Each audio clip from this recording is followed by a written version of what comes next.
ಗೌರವಾನ್ವಿತ ಮಾಧ್ಯಮ ಪ್ರತಿನಿಧಿಗಳಿಗೆ ನನ್ನ ಆತ್ಮೀಯ ಸ್ವಾಗತ ಬಯಸುತ್ತಿದ್ದೀನಿ.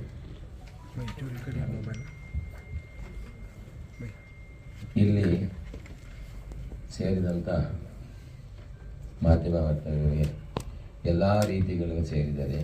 ಇದು ಒಂದು ಸ್ಪೆಷಲ್. ಏನೆಂದರೆ ಇಲ್ಲಿ ರೈತರ ಮಕ್ಕಳಿರ್ಬೋದು, ಆಫೀಸರ್ ಮಕ್ಕಳಿರ್ಬೋದು, ವ್ಯಾಪಾರಸ್ಥರ ಮಕ್ಕಳು ಎಲ್ಲರೂ ಇರ್ಬೋದು. ಆದರೆ ನಮ್ಮ ದೇಶದಲ್ಲಿ ನಡೀತಾ ಇರೋವಂಥ ದುರಂತದ ಬಗ್ಗೆ ನಾನು ಹೇಳ್ತಾ ಇದ್ದೀನಿ. ಯಾಕಂದರೆ ನಾವು ಮೊದಲು ಈ ಪೈಪ್ ಏನು ಯಾತಕ್ಕೆ ಹುಟ್ಟಿದ್ದು ಈ ಸೈಜು ಅಂತ ಈಗ ನೀವು ತಮ್ಮದೆಲ್ಲ ಅನಿಸ್ಬೋದು, ಏನಿದೆ ಕಾಮನ್ ಪೈಪ್ ಅದಕ್ಕೇನಪ್ಪ ಅಂತ. ಸೊ ಅದಕ್ಕೆ ಬಗ್ಗೆ ನಾನು ತಿಳಿಸ್ತೀನಿ ದಯವಿಟ್ಟು. 2 ಬಿಟ್ಟಿತ್ತು 50 ವರ್ಷ ಹಿಂದೆ, 2 ಬಿಟ್ಟಿತ್ತು 6 ಇಂಚಿ 6.5 ಇಂಚಿ 2 ಬಿಟ್ಟು ಅಂತ ಬರ್ತಾ ಇತ್ತು. ಅದರ size 165 millimetre dimension, outer dimension. ಇನ್ನೊಂದು 175 ಔಟರ್ ಡೈಮೆನ್ಷನ್. ಅದ್ರ ಬಗ್ಗೆ ಹೇಳ್ತೀನಿ. ಫಸ್ಟ್ 165ರಿಂದ ಬಿಟ್ಟು ಹಾಕಿದಾಗ ಅದಕ್ಕೆ MS pipe BIS bureau on investigation ಅಲ್ಲಿ ಇತ್ತು. ಅದರಲ್ಲಿ ಅದೇ ಅಪ್ರೂವಲ್ ಆಗಿದೆ. ಅದರಿಂದ MS ಪೈಪ್ ಹಾಕಿದಾಗ ಮೋಟರ್ಗೂ ಪೈಪ್ಗೂ ಗ್ಯಾಪ್ ತುಂಬ ಕಮ್ಮಿ ಇದೆ. ಆದರೆ ಈಗಿನ ಕಾಲ 1000 ಅಡಿ 1500 2000 ಅಡಿ ಹೋಗ್ತಾ ಇದೆ. ಈ 6 ಇಂಚು ಬಿಟ್ಟು ಹೋಗ್ತಾ ಇದ್ರೆ ಸೈಜ್ ಕಮ್ಮಿ ಆಗ್ತಾ ಹೋಗ್ತದೆ ಕೆಳಗಡೆ. ಏನಾದರೂ ಮೋಟ್ರಿಗೂ ಅದು ಗ್ಯಾಪ್ ಕಮ್ಮಿ ಇರೋದಕ್ಕೆ ಎಲ್ಲಿ ಬೇಕಾದರೂ ಮೋಟ್ರ್ ಸಿಕ್ಕಾಕೊಳ್ಳೋಕೆ ಅವಕಾಶ ಜಾಸ್ತಿ ಇದೆ. ಅಟ್ಲೀಸ್ಟ್ ಕೇಬಲ್ ಬರ್ಬೋದು, ಒಂದು ಇದು ಕಲ್ಲು ಬರ್ಬೋದು, ಏನೇ ಬಂದರೂ ಸಿಕ್ಕಾಕೊತಾ ಇತ್ತು. ಆ ರೀತಿ ಹಲವಾರು ಸಾವಿರಾರು ಬೋರುಗಳು ಹಾಳಾಗ್ಬಿಟ್ಟಿದ್ದಾವೆ. ರೈತರಿಗೆ ಒಂದೇ ಒಂದು ಬೋರ್ ಸಿಗೋದು ಹಾಕೋಕ್ಕೂ ಶಕ್ತಿ ಇಲ್ಲ. ಅಂತಹ ಪರಿಸ್ಥಿತಿಗಳಲ್ಲಿ ನೀರಿದ್ದು ಮೋಟರ್ ಸಿಕ್ಕಾಕೊಂಡು ಕಳ್ಕೊಂಡಿರೋದು ಜಾಸ್ತಿ ಇದ್ದಾರೆ. ಅಂಥ ಟೈಮಲ್ಲಿ ನನ್ನ ಮಾವನಾದ ಜಿ ಕೇಶವ ನಾಯ್ಡು ಅವರು ಇಡೀ ದೇಶದಲ್ಲಿ ಬೋರ್ವೆಲ್ನ ಫೀಲ್ಡ್ಗೆ ಹೋಗಿ 10 ಬೋರು 10 ರಿಗ್ಗು 15 ರಿಗ್ಗು ತಗೊಂಡೋಗಿ ಎಲ್ಲ ಬೋರ್ವೆಲ್ ಮಾಡ್ತಾ ಇದ್ರು ಕೆಲಸ. ಅವರು ರಿಟೈರ್ಡ್ ಮಿಲಿಟ್ರಿ ಅವರು, ಒಬ್ಬ ರೈತರ ಮಗ ಅವರು ನಾನು ಏನಾದರೂ ಮಾಡಬೇಕು, ನಮ್ಮ ದೇಶಕ್ಕಾಗಲಿ ನಮ್ಮ ಊರಿಗಾಗಲಿ ಏನೋ ಮಾಡಲೇಬೇಕು ಅಂತ ಒಂದು ಆಸೆಯಿಂದ ಕೊನೆಗೆ ಈ ಬಿಟ್ಟಿಂದ ಯಾವ ತೊಂದರೆ ಬರ್ತಾ ಇದೆ, ಯಾಕೆ ಈ ಥರ ಇದ್ದಾರೆ, ನಮ್ಗೆ ಅವಕಾಶ ಇದೆಯಲ್ಲ ಅಂತ ಹೇಳಿ 175 mm ಔಟ್ರ್ ಓಡಿನೂ ಅವರೇ ಮಾಡಿದ್ದು. ಪೇಟೆಂಟ್ ಮಾಡಿದ್ದೀವಿ, ಕಾಪಿರೈಟ್ ಮಾಡಿದ್ದೀವಿ, ಡಿಸೈನ್ ಮಾಡಿದ್ದೀವಿ, ಟ್ರೇಡ್ ಮಾರ್ಕ್ ಎಲ್ಲ ನಾವೇ ಮಾಡ್ಕೊಂಡಿದ್ದೀವಿ. 1999 ಪೇಟೆಂಟ್ ಮಾಡಿರೋದು. 2002ನಲ್ಲಿ ಆ ಪೈಪು ದೇಶದಲ್ಲಿ ಕರ್ನಾಟಕದಲ್ಲಿ ಕಲ್ಕಟ್ಟ ಟ್ಯೂಬ್ಸ್ ಅವರಿಂದ ಬಿಡುಗಡೆ ಮಾಡಿಸಿದ್ವಿ. ಆ ಪೈಪನ್ನು ಕಲ್ಕಟ್ಟ ಟ್ಯೂಬ್ಸ್ ಇಂದ ಬಿಡುಗಡೆ ಮಾಡಿಸಿದ್ವಿ. ಆವತ್ತಿಂದ ಒಂದೊಂದು ಪೈಪು ತಗೊಂಡೋಗಿ ಮಾರಿ ಅಲ್ಲಿಂದ ಕಷ್ಟಪಟ್ಟು ಬಂದ ಮೇಲೆ ಆವಾಗ SM ಕೃಷ್ಣ ಮುಖ್ಯಮಂತ್ರಿಗಳಿದ್ದರು. ಅವರು ಇರೋವಾಗ ಶ್ರೀ ವಿ ಮುನಿಯಪ್ಪ ಅವರು, ಶ್ರೀ ಕೋಲಿವಾಡಿ ಇಬ್ಬರು ಮಿನಿಸ್ಟರ್ಗಳು 6.5 ಇಂಚು ಬಿಟ್ಟೇ ಹಾಕ್ಬೇಕು, ಬಳಸಬೇಕು ಕರ್ನಾಟಕದಲ್ಲಿ, ಯಾವುದೇ ಮಾಡಬಾರ್ದು ಅಂತ ಕಾನೂನು ರೀತಿ ಅವರು ಒಂದು ಆರ್ಡರ್ ಮಾಡಿ ಪಾಸ್ ಮಾಡಿಬಿಟ್ರು. ಆವಾಗ 6 ಇಂಚು ಬಿಟ್ಟು ನಿಂತೋಗಿ 6.5 ಸ್ಟಾರ್ಟ್ ಆಯಿತು. ಸೊ 6.5 ಇಂಚು ಬಿಟ್ಟು ಸ್ಟಾರ್ಟ್ ಮಾಡಿದ್ದು ನಮ್ಮ ಮಾವನವರೇ. ಅದಕ್ಕಾಗಿ 3 ವರ್ಷ ನಮಗೂ ರಾಯಲ್ಟಿ ಕೊಟ್ಟಿದ್ದಾರೆ. ಆ ಕಾಲ್ ಟ್ಯೂಬ್ ಅವನು 2005ವರೆಗೂ ಕೊಟ್ಟಿದ್ದಾನೆ. 2005 ಏಪ್ರಿಲ್ ಅಲ್ಲಿ ನಿಲ್ಲಿಸಿಬಿಟ್ಟು BT ಕಂಪ್ನಿ ಅಂತ ಅದು ಬಂತು ಬೆಂಗಳೂರಿಗೆ ಪೈಪ್ ಹೈದರಾಬಾದಿಂದ. ನಾವು ರಾಯಲ್ಟಿ ಕೊಡ್ತೀವಿ, ಅವ್ರು ನಿಲ್ಲಿಸಿ, ಇಲ್ಲ ಅಂತ ಅವ್ರ ಹತ್ರ ರಾಯಲ್ಟಿ ಇಸ್ಕೊಳ್ಳಿ ಅಂತ ಹೇಳಿದ್ರು. ಆವಾಗ ಎಂತಾಯ್ತು, ಅದನ್ನು ಸೀಸ್ ಮಾಡಿಬಿಟ್ಟು ಆವಾಗ ಮಾನ್ಯ ಮುಖ್ಯಮಂತ್ರಿಗಳಾದ ಸಿದ್ದರಾಮಯ್ಯನವರು ಡೆಪ್ಯೂಟಿ CM ಆಗಿದ್ರು. ಆವಾಗ ನಿಲ್ಲಿಸಿದ್ರು. ಪೊಲೀಸ್ ಅವ್ರು ಯಾರೋ ಬಂದು ಯಾಕೆ ತಗೊಂಡು ಹೋಗ್ತಾ ಇದ್ರಿ ಪೈಪು, ಏನು ಉದ್ದೇಶ ಇದು ಅಂತ ನಿಲ್ಲಿಸಿದ್ರು. ಅವಾಗ ಕೋರ್ಟ್ ಆರ್ಡರ್ ತೋರಿಸಿದ್ದಾರೆ, ಅವ್ರಿಗೆ ಗಮನಕ್ಕೆ ತಂದರು. ಸರ್ ಕೋರ್ಟ್ ಆರ್ಡರ್ ಇದೆ ಅಂತ, ಸರಿ ತಗೊಂಡು ಹೋಗಪ್ಪ, ಯಾವ ತೊಂದರೆ ಬೇಡ ಅಂತ ಕಳಿಸ್ಬಿಟ್ರು. ಪೈಪ್ ತಗೊಂಡು ಹೋಗ್ತಾ ಇರೋವಾಗ ನಮಗೆ ಅಪಘಾತ ಆಯಿತು, ಆಕ್ಸಿಡೆಂಟ್ ಆಯಿತು. ಅದರಲ್ಲಿ ಸರ್ಕಲ್ ಇನ್ಸ್ಪೆಕ್ಟ್ರು ASI ನಮ್ಮ ಕೋಬ್ರದರಾದ ಪಶುಪತಿ ಅನ್ನೋರು ಅಲ್ಲೇ ತೀರ್ಕೊಂಡ್ರು, ನಾನೇ ಅಲ್ಲಿದ್ದೆ. ನನಗೂ ತುಂಬ ಏಟುಗಳಾಗಿದೆ, ಸ್ಪೈನಲ್ ಕಾರ್ಡು. ನಾನು ನಡೆಯೋಕ್ಕೂ 6 ವರ್ಷ ಆಯಿತು, ಬೆಡ್ ಮೇಲಿದ್ದು ಬರೋಕೆ 6 ವರ್ಷ ಆಯಿತು. ಅದಕ್ಕಾಗಿ ಅದನ್ನು ಇಲ್ಲಿಗೂ ನಮಗೆ ಅನುಮಾನ ಏನಂತಿದ್ರೆ ಆ ಕಂಪ್ನಿಯವರೇ ಮಾಡಿಸಿರ್ಬೇಕು ಅಂತ ಈಗಲೂ ನನಗೆ ಅನುಮಾನ ಇದೆ.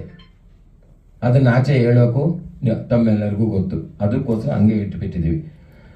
ಅದೇ ಆಮೇಲೆ ಏನಾಯಿತು, ಕೋರ್ಟ್ಗೆ ಹೋಗ್ಬಿಟ್ರು. ಕೋರ್ಟ್ಗೆ ಹೋಗಿ ಸುಮ್ಮನೆ ನಿಂತು ಹೋಗ್ಬಿಟ್ರು. ಮತ್ತು 2015 ನಮ್ಮ ಭೂಪತಿಗೆ ಮತ್ತು ಕ್ಯಾಲ್ಟೂಬ್ ಅವ್ರನ್ನ ಸೀಸ್ ಮಾಡಿದ್ರು 2015 ಸೀಸ್ ಮಾಡಿಬಿಟ್ಟು ಮತ್ತು ಏನೋ ಅವ್ರಿಗೆ ಮೋಸ ಮಾಡಿ ಅದು ಮಾಡಿಬಿಟ್ರು. ತಮಿಳ್ನಾಡವ್ರು ಬಂದು ಹಿಂದೇನು ಮಾಡೋದು ಅಂತ ಹೇಳಿ ದೌರ್ಜನ್ಯ ಮಾಡಿ ಓಡಿಸ್ಬಿಟ್ರು. ಅವನು ತಮಿಳ್ನಾಡು ಹೊರಟೋಗಿದ್ರು. ಆದ ನಂತರ ನಮಗೇನಾಯಿತು, ಇನ್ನು ಎಲ್ಲ ಏನೂ ಇಲ್ಲ, ಈ ದೇಶದಲ್ಲಿ ನ್ಯಾಯ ಇಲ್ಲ, ಏನೂ ಇಲ್ಲ ಅಂತ ಸುಮ್ಮನೆ ಆಗಿಬಿಟ್ರು. ಆದರೆ ನಾನು ಇಲ್ಲೇ ಕರ್ನಾಟಕದವನು, ಆಂಧ್ರನಲ್ಲಿ ಹುಟ್ಟಿದ್ರು, ಕರ್ನಾಟಕದಲ್ಲಿ ಅವ್ರಿಗೆ ಬೆಳೆದಿರೋದೇ ಎಲ್ಲ. ಅದಕ್ಕೋಸ್ಕರ ನಾನು ಮಾಡ್ತೀನಿ ಅಂತ ಹೇಳಿ ನಾನು ಇಸ್ಕೊಂಡು ಬಂದು ಕಾಪಿರೈಟ್ ಅಪ್ಲಿಕೇಶನ್ ನನ್ನ ಹೆಸರಲ್ಲಿ ಬಂತು. ಪೇಟೆಂಟು 20 ಇಯರ್ಸ್ ಮುಗಿದೋಯ್ತು. ಕಾಪಿರೈಟಿಗೆ ಲೈಫ್ಲೆಸ್ 60 ಇಯರ್ಸು ಇದೆ, ಅದನ್ನು ನನ್ನ ಹೆಸರಲ್ಲಿ ಬಂದು. ಮತ್ತು ಡಿಸೈನ್ ನಾನೇ ಮಾಡಿದೆ, ಡಿಸೈನು ನಾನು ಮಾಡ್ಕೊಂಡಿದ್ದೀನಿ. ಸದ್ಯಕ್ಕೆ ಎಲ್ಲ ನನ್ನ ಹೆಸರಲ್ಲಿ ಇದ್ಕೊಂಡು ನಾನು 6 ವರ್ಷ ಆಯಿತು, ನಾನು ಯಾರಿಗೂ ಗೊತ್ತಿಲ್ದಂಗೆ, ಯಾವ ಕಂಪ್ನಿಗೆ ಯಾರಿಗೂ ಗೊತ್ತಿಲ್ದಂಗೆ 6 ವರ್ಷ ಹಿಂದೆಯಿಂದ ಕಷ್ಟಪಟ್ಟು ಮಾಡಿ, ಈಗ ಕೊನೆಗೆ 2 ತಿಂಗಳ ಹಿಂದೆ ಸೂರ್ಯ ರೋಷಿನಿ ಹಿಂದೂಪುರ ಅವರು ಕಂಪನಿಯ ಒಂದಿದೆ, ಅದನ್ನು ಹೋಗಿ ನಮ್ಮ ಗೌರ್ಮೆಂಟ್ ಇದು FIR ಹಾಕ್ಬಿಟ್ಟು ಪೊಲೀಸ್ ಸ್ಟೇಷನು, ಆಮೇಲೆ ಕೋರ್ಟಿಂದ ಆದೇಶ ತಗೊಂಡು ಸೀಸ್ ಮಾಡಿ, ಪಕ್ಕದಲ್ಲಿ ಹೈಟೆಕ್ ಇತ್ತಲ್ಲ ಅದನ್ನು ಸೀಸ್ ಮಾಡಿ, ಎರಡನ್ನೂ ಸೀಸ್ ಮಾಡಿದ ತಕ್ಷಣ ಅವರು ಸ್ಟೇಕ್ ಹೋದ್ರು. ಅದು ಮಾಮೂಲಿ ಹೋಗ್ತಾರೆ, ನಾವು ಹೋಗಿದ್ದೀವಿ. ಅದು ಇನ್ನೊಂದು ತಪ್ಪು ಮಾಡಿದ್ದಾರೆ, ಅದು ದೊಡ್ಡ ಅದೇನು ತಪ್ಪು ಮಾಡಿದ್ದಾರೆ ಅಂದರೆ ನೋಡಿ ಇದರಲ್ಲಿ ಸಹ ನೀವೆಲ್ಲರೂ ನನಗೆ ತಕ್ಕಂಥ ನ್ಯಾಯ ಮಾಡಬೇಕು. ಇಷ್ಟು ಬುಕ್ ಇದೆಯಲ್ಲ, ಇದರಲ್ಲಿ ಏನೂ ಇಲ್ಲ. ಇಲ್ಲಿವರೆಗೂ ಅವರು ಕಂಪನಿ ಬಗ್ಗೆ 52 ವರ್ಷ ನಮ್ಮ ಕಂಪನಿ ಇದೆ ಅಂತ ಅವ್ರ ಬಗ್ಗೆ ಹೇಳ್ಕೊಂಡಿದ್ದಾರೆ ಹೊರತು, ಈ ಪೈಪ್ ಹುಟ್ಟು 23 ವರ್ಷ ಆಗಿದೆ ಅಷ್ಟೇ ಹೊರತು 2002 ಪೈಪ್ ಸ್ಟಾರ್ಟ್ ಆಗಿರೋದು. ಅದಕ್ಕೆ ಮುಂಚೆ ಈ ಪೈಪ್ ಇದೆ, ಈ ಸೈಜ್ ಇಲ್ಲ.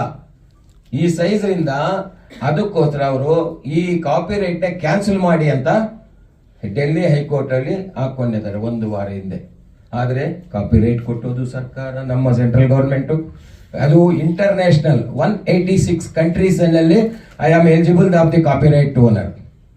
So design is 25 years, copyright is the lifeless 60 years, patent is the only 20 years. So patent is expired. ಈ ಕಾಪಿರೈಟ್ ನಮ್ಮಲ್ಲಿದೆ, ಆ ಕಾಪಿರೈಟ್ಗೆ ಕ್ಯಾನ್ಸಲ್ ಮಾಡಿ ಅಂತ ಹೋಗಿದ್ದಾರೆ. ನಾವು ಕೇಳೋದು ಏನೂ ಇಲ್ಲ. ಇವಾಗ ಅವರು ಡೀಲರ್ ಇಟ್ಟಿರ್ತಾರೆ, ಡಿಸ್ಟ್ರಿಬ್ಯೂಟರ್ ಇಟ್ಟಿರ್ತಾರೆ, ಆಮೇಲೆ ಮೀಡಿಯೇಟ್ಸ್ ಸೆಂಟ್ರಲ್ ಇರ್ತಾರೆ, ಆಮೇಲೆ ಆರ್ಗನೈಸೇಷನ್ ಇಟ್ಟಿರ್ತಾರೆ. ಇಷ್ಟು ಜನಕ್ಕೂ ದುಡ್ಡು ಕೊಡ್ತಾರೆ. ಕೊನೆಗೆ ನನಗೆ 1 kg 50 ಪೈಸೆ 60 ಪೈಸೆ ಕೊಟ್ಟಿದ್ರೆ ನಾನು ಯಾಕೆ ತೊಂದರೆ ಕೊಡ್ತೀನಿ? ಆ 50 ಪೈಸೆ ಕೊಟ್ಟು ನನಗೆ ಮಾಡ್ಬೋದಲ್ಲ ಕೆಲಸ. ನಮ್ಮ ಹೊಟ್ಟೆ ಯಾಕೆ ಹೊಡಿಬೇಕು? ಈ ರೀತಿ ಎಲ್ಲ ಆಗಿದೆ ಸ್ವಾಮಿ. ಅದಾದ ನಂತರ ಇವಾಗ ನಮ್ಮ ಪೈಪಿಂದ ಮೋಟರ್ ಫ್ರೀಯಾಗಿ ಹೋಗಿ ಫ್ರೀಯಾಗಿ ಆಚೆ ಬರ್ತಾ ಇದೆ. ಸೊ ಜನ ಚೆನ್ನಾಗಿದ್ದಾರೆ, ರೈತರು ಚೆನ್ನಾಗಿದ್ದಾರೆ, ಇಂಡಸ್ಟ್ರಿ ಚೆನ್ನಾಗಿದೆ. ಗೌರ್ಮೆಂಟ್ ಬೋರ್ಸ್ ಹಳ್ಳಿಗಳೇ ಒಂದು ಬೋರ್ ನಿಂತೋಗಿದ್ರೆ 2 ತಿಂಗಳು 3 ತಿಂಗಳು ಸರಿ ಮಾಡೋಕ್ಕಾಗ್ದಂಗೆ ತುಂಬಾ ಕಷ್ಟ ಬರ್ತಾ ಇದ್ದಾರೆ ನೀರಿಗೆ ಹೋಗ. ಆವಾಗ ಅವರು ಚೆನ್ನಾಗಿದ್ದಾರೆ, ದೇಶನೇ ಚೆನ್ನಾಗಿದೆ. ಅದಕ್ಕೋಸ್ಕರ ನಾನು ಮಾಧ್ಯಮದಿಂದ ತಿಳಿಸೋದೇನೆಂದರೆ, ನಮ್ಮ ಗೌರ್ಮೆಂಟು, ನಮ್ಮ ಕೇಂದ್ರ ಸರ್ಕಾರಕ್ಕೂ ನಮ್ಮ ರಾಜ್ಯ ಸರ್ಕಾರಕ್ಕೂ ಎಲ್ಲ ತಿಳಿಸ್ಬಿಟ್ಟು ಇದಕ್ಕೆ ಯಾವ ರೀತಿ ನ್ಯಾಯ ಮಾಡಬೇಕು ಆ ರೀತಿ ಮಾಡೋದು ಒಂದು ಒಳ್ಳೆಯದು. ಇದರಲ್ಲಿ ಇನ್ನೊಂದು ಏನಾಗ್ತಾ ಇದೆ, 20 ಅಡಿ ಉದ್ದ ನಾವು ಮಾಡಿದ್ದು ಫಸ್ಟ್. ನಾವೇ ಅಲ್ಲ, ಯಾವುದೇ ಆಗಲಿ 2 ಇಂಚಿ ಪೈಪ್ ಆಗಲಿ ಯಾವುದೇ ನಿಮ್ಮ ಗಮನಕ್ಕೆ ಎಲ್ಲರಿಗೂ ಗೊತ್ತಿರ್ತದೆ 20 feet ಇರೋದು ಲೆಂತ್. ಅದು ಕಾಮನ್ ಆಗಿ, ಅದೇ ನಾನು ಹೊಸದಾಗಿ ಹೇಳಲ್ಲ. ಅದರಲ್ಲಿ ಇವ್ರು ಏನ್ ಮಾಡಿದ್ದಾರೆ, ಬುದ್ಧಿವಂತರು, ಈ ಸ್ಟೇಟ್ ಆರ್ಗನೈಸೇಸ್ ಮಾಡ್ತಾರಲ್ಲ ಕಂಪನಿಗೆ, ಅವ್ರು ಬುದ್ಧಿವಂತರು ಏನ್ ಮಾಡಿದ್ರೆ, ಸರ್ ಒಂದು ಕೆಲಸ ಮಾಡಿ, ಡೀಲರ್ಗೆ ಜಾಸ್ತಿ ದುಡ್ಡು ಬೇಕು, ಯಾಕಂದ್ರೆ ಅವರು ಮಾರ್ಬೇಕಲ್ವಾ, ನಾವೇನ್ ಮಾಡ್ಬೇಕು, ಒಂದು ಅರ್ಧ ಅಡಿ ಕಮ್ಮಿ ಮಾಡಿಬಿಡ್ತೀವಿ, ಅರ್ಧ ಅಡಿ ಕಮ್ಮಿ ಮಾಡಿ ಟನ್ನೇಜ್ ಪ್ರಕಾರ ಕೊಡಿ, ನಿಮಗೆ ಟನ್ನೇಜ್ ಲಾಭ ಅವರಿಂದ ಕೊಡಿಸ್ತೀನಿ, ನಿಮಗೆ ಲಾಸ್ ಆಗಲ್ಲ. ಯಾವುದಕ್ಕಾಗ್ಲಿ ನಿಮಗೆ ಟನ್ನೇಜ್ ಸೇಮ್ ರೇಟ್ ಬರ್ತದೆ, ಉದ್ದ ಕಮ್ಮಿ ಆದ್ರೆ ಅವ್ರಿಗೆ ಒಳ್ಳೇದು, ವೆಯ್ಟ್ ಕಮ್ಮಿ ಆಗ್ತದೆ, ಈಸಿಯಾಗಿ ಮಾಡ್ಕೊತಾರೆ ಅಂತ ಹೇಳಿ ಅವರು 54-58 ರೂಪಾಯಿ ಇವ್ರು ಕೊಟ್ಟರೆ ಡಿಸ್ಟ್ರಿಬ್ಯೂಟರ್ಸ್ಗೆ ಅವ್ರೊಂದು 1000 ರೂಪಾಯಿ ಇಟ್ಕೊಂತಾರೆ. ಆಮೇಲೆ ಇವರು ಈಗ ಇಲ್ಲಿ ಡೀಲರ್ಸ್ಗೆ ಇನ್ನು 2 ರೂಪಾಯಿ, ಅವರು 500 ರೂಪಾಯಿ 600 ರೂಪಾಯಿ 1000 ರೂಪಾಯಿ ಎಷ್ಟಂದ್ರೆ ಅಷ್ಟಕ್ಕೆ ಮಾರ್ಬಿಡ್ತಾ ಇದ್ದಾರೆ ಸ್ವಾಮಿ. ಇದಕ್ಕೆ ಅಂತಾನೇ ಇಲ್ಲ, ಎಲ್ಲ ಮಾರ್ಬಿಡ್ತಾ ಇದೆ. ನಾವು 2002ನಲ್ಲಿ 22,000 ಅಗ್ರಿಮೆಂಟ್ ಮಾಡಿಕೊಂಡು ಕ್ಯಾಲ್ಟೋಬ್ ಅವ್ರ ಹತ್ರ ನೀವು ಪೈಪ್ ಮಾತ್ರ ಕೊಡಬೇಕು, ನೀವು ಎಲ್ಲಿ ಮಾರಬಾರ್ದು ಅಂತ ಕಾನೂನು ಪರವಾಗ ನಾವು ಮಾಡಿಕೊಂಡು ನಾವು ಪೈಪ್ ಮಾಡ್ತಾ ಇದೀವಿ. ನಾವು ಪೈಪ್ ಮಾಡ್ತಾ ಇದ್ರೆ ನಾವು ಬರೀ 50 ರೂಪಾಯಿ ಇಟ್ಕೊಂಡು ಮಾಡ್ತಾ ಇದ್ದೀವಿ ಅಷ್ಟೇ. 50 ರೂಪಾಯಿ ರೈತರಿಗೆ ಹೋಗ್ತಾ ಇದೆ. ಎಷ್ಟು ಚೆನ್ನಾಗಿತ್ತು ಗೊತ್ತಾ ಸ್ವಾಮಿ, ಅಷ್ಟು ನೀಟಾಗಿತ್ತು. ಅದನ್ನು ಇವರೆಲ್ಲ ಕೆಡಿಸ್ಬಿಟ್ರು ಈಗ. ಅದೊಂದು. ಇನ್ನೊಂದು ಥಿಕ್ನೆಸ್ ಅಂತ ಬರ್ತದೆ, 2.5 ಇಂಚಸ್ಸು 2 ಇಂಚಸ್ಸು 2.9 1.6 1.8 ಈ ರೀತಿ ಥಿಕ್ನೆಸ್ ಅಂತ ಹೇಳ್ತಾರೆ. ಥಿಕ್ನೆಸ್ ಅಂತ ಹೇಳಿ ಅವರು ಮೋಸ ಮಾಡ್ತಾ ಇದ್ದಾರೆ. ಇಷ್ಟು ಹೇಳೋದು 1,200 ರೂಪಾಯಿ ಒಬ್ಬ ಡೀಲರ್ ತಗೊಂತಾ ಇದ್ದಾರೆ ರೈತರ ಹತ್ರ. ಕೊನೆಗೆ ಅಲ್ಲಿವರೆಗೂ ಕಷ್ಟಪಡ್ತಾ ಇದ್ದಾರೆ ರೈತರು. ಅದಕ್ಕಾಗಿ ಇನ್ನೊಂದು ಹೇಳೋದೇನೆಂದ್ರೆ, ಇದು ಮುಖ್ಯವಾದ ವಿಷಯ. ಈ ಕಂಪನಿಗಳು ಇವ್ರು ಬಂದರೆ GL ರಾಧಾಕೃಷ್ಣ ಆಗಲಿ GK2 ಕಂಪನಿ ಅನ್ನೋದು ಬಂದರೆ, ನಾವು ಅವ್ರ ಪೈಪ್ ತಗೊಂಡು ಮಾರಿದ್ರೆ ನಮ್ಗೆಲ್ಲ ಲಾಭ ನಿಂತೋಗುತ್ತೆ. ಅವ್ರು ಏನ್ ಮಾಡ್ತಾರೆ, ಕ್ಯಾಲ್ಟ್ಯೂಬ್ ಅವನೇನ್ ಹೇಳ್ತಾನೆ, ಕ್ಯಾಲ್ಟ್ಯೂಬ್ ಬ್ರ್ಯಾಂಡ್ ಅಂತ ಹೇಳ್ತಾನೆ. ಎಲ್ಲಿದೆ ಸ್ವಾಮಿ ಬ್ರ್ಯಾಂಡು? ಸೂರ್ಯಪ್ರಕಾಶ್ ಬ್ರ್ಯಾಂಡ್ ಅಂತಾರೆ. ಎಲ್ಲಿದೆ ಸ್ವಾಮಿ? ಎಲ್ಲರಿಗೂ JSW ರೋಲ್ ಕೊಡೋದು. JSW ರೋಲ್ ಕೊಟ್ರೆ ಎಲ್ಲರೂ ಪೈಪ್ ಮಾರಿಯೋರು ಒಂದೇ, ವಾರ್ನಿಷ್ ಅಂತ ಡಿಫರೆನ್ಸ್. ಅದಕ್ಕಾಗಿ ನನಗೆ 2,000 ಲಾಭ, 2,000 ಟನ್ಗೆ, ನನಗೆ 1,500, 1,000 ಅಂತಾನೆ ಇಲ್ಲ. ಅಷ್ಟೊಂದು ಲೂಟಿ ಮಾಡಿಬಿಡ್ತಾ ಇದ್ದಾರೆ. ಜನಕ್ಕೆಲ್ಲ ಮೋಸನೂ ಆಗ್ತಾ ಇದೆ. ಇನ್ನೊಂದು ನಾವು ಇದು ಹೈಟೆಕ್ ಅವ್ರು ಇಬ್ಬರನ್ನು ಸೀಸ್ ಮಾಡಿದ್ರೆ, ಹೈಟೆಕ್ ಅವನು ಏನ್ ಮಾಡಿದ್ದಾನೆ ಅಂದ್ರೆ, ಆಚೆ ಬಂದು, ನಾನು ಅವತ್ತು ಸೆಕೆಂಡ್ ಡೇ ಹೋಗಿದ್ದೇನೆ, ಆಚೆ ಬಂದು ಒಂದು ಪೈಪು ಒಳಗಡೆ ಬಿಲ್ ಇದ್ದು 165 NB 150 NB ಅಂತಾರೆ, 165 ಓಡಿ. ಅದರಲ್ಲಿ ಇರೋ ಪೈಪ್ 173 ಇದೆ ಅದರಲ್ಲಿ. ಅಲ್ಲಿಗೆ ಏನಾಗ್ತಾರೆ, ನಮಗ್ ತಪ್ಪಿಸಬೇಕು ಅಂತ ಬಿಲ್ ಅನ್ಸೈಜ್ ಹಾಕಿ ನಮ್ಮ ಪೈಪನ್ನು ಕಳಿಸ್ತಾ ಇದ್ದಾರೆ. ಅಲ್ಲಿಗೇನು ಮಾರಾಟ ಮಾಡ್ತಾ ಇರೋದು ಅಲ್ಲಿಗೆ ಕಳ್ರೆ ತಾನೆ ಸ್ವಾಮಿ. ಇವರು ಮಾಲು ಟ್ಯೂಬ್ಸ್ ಅವರು ಹಿಂಗೆ ಮಾಡ್ತಾ ಇದ್ದಾರೆ. ಬಿಲ್ಲಲ್ಲಿ ಈ ಸೈಜ್ ಹಾಕಲ್ಲ. ಕ್ಯಾಲ್ಟ್ಯೂಬ್ ಅವ್ರು 170 ಹಾಕ್ತಾರೆ, ಒಬ್ಬೊಬ್ರು ಒಂದೊಂದು ಸಾರಿ ರೀತಿ ಹಾಕ್ಬಿಟ್ಟು ಎಲ್ಲರೂ ಮಾಡ್ತಾ ಇದ್ದಾರೆ ಸ್ವಾಮಿ.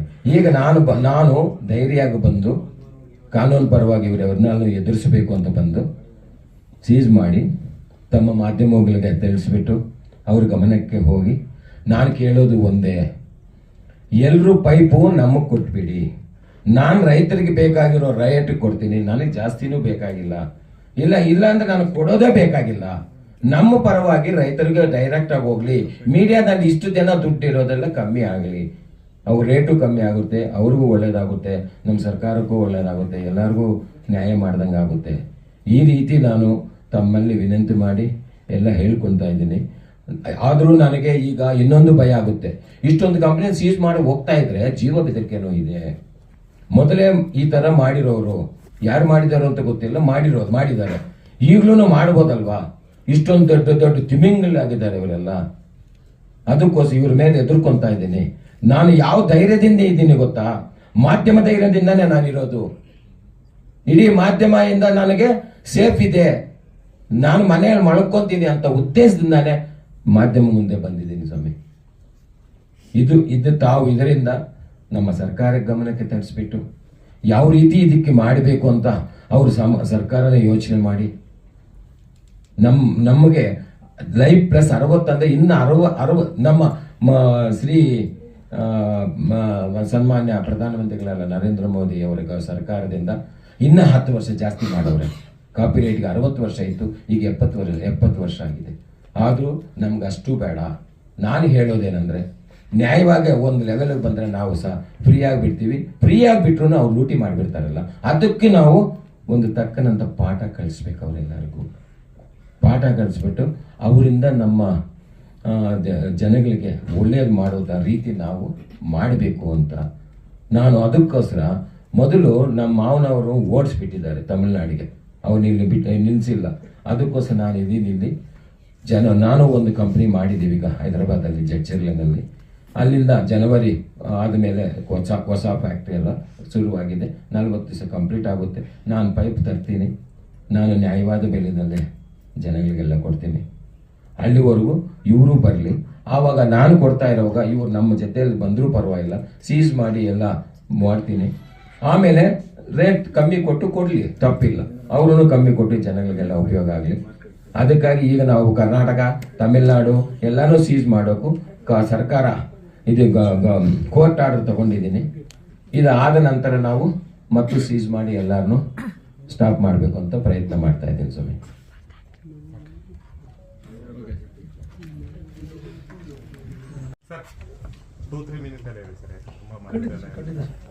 ಸರ್, ನಾನು ಎಲ್ಲರಿಗೂ ನಮಸ್ಕಾರ. ಈಗಾಗಲೇ ನಮ್ಮ ಪ್ರೊಪರೇಟರ್ ಆದಂಥ ರಾಧಾಕೃಷ್ಣ ಅವರು ಹೇಳಿದಾಗೆ ಈ ವಿಷಯ ಎಲ್ಲ ತಮಗೆ ಅರ್ಥ ಆಗಿರುತ್ತೆ ಅಂದ್ಕೊಂಡಿದ್ದೀನಿ. ಸೊ ಮುಖ್ಯವಾಗಿ ಇದರಲ್ಲಿ ಏನಂತಂದರೆ, ಇದರ ಪೇಟೆಂಟು, ಕಾಪಿರೈಟು, IPR ಹೋಲ್ಡರ್ಸು ಇವರೇ ಇರ್ತಾರೆ. ಆದರೆ ಇವ್ರಿಗೆ ಗೊತ್ತಿಲ್ಲದಂಗೆ ಇಲ್ಲಿಗಲಾಗಿ ಮ್ಯಾನುಫ್ಯಾಕ್ಚರ್ ಮಾಡೋರು ತುಂಬ ಜನ ಇದ್ದಾರೆ. ಇದು ಇವರಿಗೆ ಹೇಳಿದಾಗೆ ಒಂದು 2-3 ಕಂಪ್ನಿ ಈಗ ಸೀಸ್ ಮಾಡ್ಕೊಂಡು ಬಂದಿರ್ಬೋದು ಅಷ್ಟೇ. ಬಟ್ ಆಲ್ ಓವರ್ ಇಂಡಿಯಾ ಈ ಕಂಪ್ನಿ ನಡೀತಾನೆ ಇದ್ದಾವೆ, ಮಾರ್ಕೆಟಲ್ಲಿ ಇದೆಲ್ಲನೂ ಮ್ಯಾನುಫ್ಯಾಕ್ಚರ್ ಆಗಿ ಬರ್ತಾನೆ ಇದ್ದಾವೆ. ನಾನು ಈ ಮೂಲಕ ಹೇಳೋದು ಒಂದೇ ವಿಷಯ ಏನಪ್ಪ ಅಂತಂದರೆ, ಅವ್ರು ಹೇಳಿದಾಗೆ ರೈತರಿಗೆ ಒಳ್ಳೆ ಬೆಲೆಯಲ್ಲಿ ಸಿಗಬೇಕು ಅಂತ ಅವ್ರು ಹೇಳ್ತಾ ಇದ್ದಾರೆ. ಬಟ್ ಅದಕ್ಕೆ ಮುಂಚೆ ಮಾರ್ಕೆಟಲ್ಲಿ ಮ್ಯಾನುಫ್ಯಾಕ್ಚರ್ ಆಗಿ ಯಾವ ಬೆಲೆಗೆ ಬರ್ತಾ ಇದೆ, ಅಲ್ಲಿಂದ ಡೀಲರ್ಸ್ಗಳು ಏನು ಮಾಡ್ಕೊಂಡು ಹೋಗ್ತಾ ಇದ್ದಾರೆ, ಆ ಡೀಲರ್ಸ್ಗಳಿಂದ ರೈತರ ಕೈಗೆ ಬರ್ಬೇಕಾದ್ರೆ ಎಲ್ಲರಿಗೂ ಅದು ಹೋಗ್ತಾ ಇದೆ ಅನ್ನೋದು ಈಗಾಗಲೇ ತಮಗೆಲ್ಲರೂ ಗೊತ್ತಿರುತ್ತೆ. ಪ್ರತಿಯೊಬ್ಬ ಡೀಲರ್ಗಳು ಯಾರು ತಗೊಳ್ತಾ ಇದ್ದಾರೆ ಅವ್ರಿಗೆ ನಿಮ್ಮ ಮೂಲಕ ಎಚ್ಚರಿಕೆ ಕೊಡಬೇಕು ಅಂತ ನಾನು ಇಷ್ಟಪಡ್ತೀನಿ. ಯಾರೇ ಇದನ್ನ ಇಲ್ಲಿಗಲಾಗಿ ಮ್ಯಾನುಫ್ಯಾಕ್ಚರ್ ಮಾಡಿ ತಗೊಂಡು ಮಾರ್ಕೆಟಿಗೆ ಬಿಡ್ತಾ ಇದ್ರು ಕೂಡ ನಾವು ಯಾರನ್ನೂ ಬಿಡೋದಿಲ್ಲ. ಪ್ರತಿಯೊಬ್ಬರ ಮುಂದೆನೂ ಹೋಗಿ ನಾವು ಅದನ್ನು ಸೀಸ್ ಮಾಡ್ಕೊಂಡ್ಬಂದು ಕೋರ್ಟ್ ಪ್ರೊಡ್ಯೂಸ್ ಮಾಡೇ ಮಾಡ್ತೀವಿ. ಇದಕ್ಕೆ ಕೋರ್ಟಿಂದ ನಮಗೆ ಎಲ್ಲ ಥರದ ಪರ್ಮಿಷನ್ ಇದೆ, ಸ್ಟೇ ಆರ್ಡರ್ಗಳಿದ್ದಾವೆ. ಅದಕ್ಕೆ ಬೇಕಂದ್ರೆ ಡಾಕ್ಯುಮೆಂಟ್ಗಳನ್ನ ಈಗಾಗಲೇ ಪ್ರೊಡ್ಯೂಸ್ ಮಾಡಿದ್ದೀನಿ, ತಾವು ನೋಡ್ಕೋಬೋದು.